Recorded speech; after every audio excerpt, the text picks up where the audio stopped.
현재 한국 건설업계는 지금 언제 터져도 이상하지 않은 상황이 국내 주요 건설업체들의 평균 부채 비율은 157.6%를 기록함.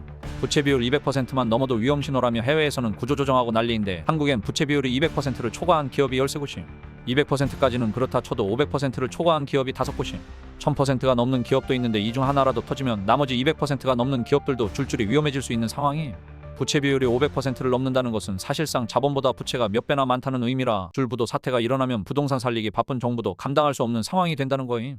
얼마 전 법정 관리에 들어가며 사실상 파산한 신동아건설의 부채 비율은 430%였음. 신동아건설은 공사비 급등과 악성 미분양 증가, 유동성 위기 등 복합적인 이유로 무너졌는데 이는 건설업계 전반의 문제를 보여주는 하나의 사례에 불과함. 지금 신동아건설의 뒤를 따를 건설사들이 줄줄이 대기하고 있음.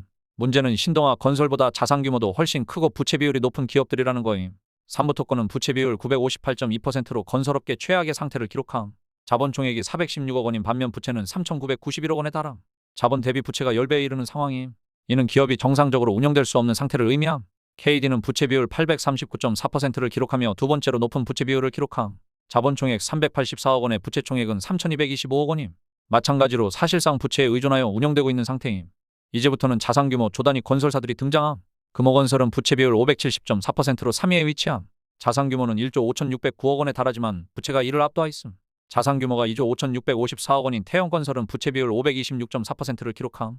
자본 규모 2조 9,489억 원인 코오롱글로벌은 부채 비율 505.6%로 확인되었으며 자산 규모 수조 원인 위 3개의 건설사가 부채 비율 3위부터 5위까지 차지했음. 모두 500%를 넘고 있다는 게 정말 충격적인데 이 5개 기업의 공통점은 단순한 자본 부족이 아님 부동산 시장의 구조적 문제와 연결되어 있음. 정부의 부동산 살리기 정책은 오히려 문제를 더 악화시켰음. 90년대 IMF 당시에는 성장 동력이 살아있었기 때문에 구조조정과 세금 투입으로 기업들을 살리며 다시 성장할 수 있었으나 현재 한국은 성장 동력을 완전히 잃었음. 그런데도 정부는 세금을 쏟아부어 부동산 시장을 살리려 하고 있음. 하지만 부동산 시장의 침체와 건설사의 부채 문제는 근본적으로 해결될 수 없는 문제임. 전 세계적으로 정치권들이 본인의 임기가 끝날 때까지 몇 년만 버텨보자는 생각으로 경제를 어거지로 살리고 있는데 어디서 어떤 문제가 터질지 모르는 상황임. 가장 터질 가능성이 높은 뇌관으로 한국 부동산과 건설사, 가계부채 문제가 제기되고 있음. 지방은 이미 미분양의 늪에 빠져 있음. 분양률은 한 자릿수로 떨어졌음. 할인 분양이 늘어나고 있지만 소비자들은 외면하고 있음. 그 결과 건설사의 손실은 눈덩이처럼 불어나고 있음. 서울 강남과 서초, 용산 같은 일부 지역은 상황이 괜찮지만 그 외 지역은 속수무책임. 지방 미분양은 기록적으로 증가하고 있음. 한국 부동산 시장은 더 이상 과거의 영광을 기대할 수 없는 상태임.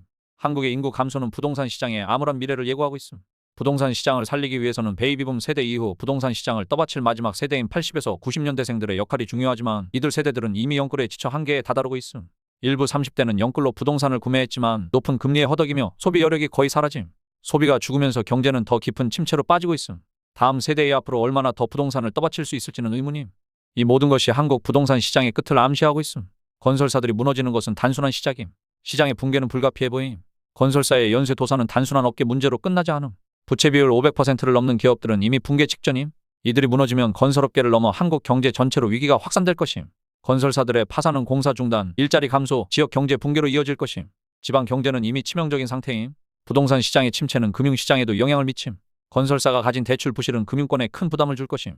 결국 이 모든 것은 경제 위기로 귀결될 수 있음. 지금 정부의 대책은 근본적인 문제를 해결하지 못하고 있음. 단순한 미봉책에 불과함. 한국 경제는 성장 동력을 잃었음.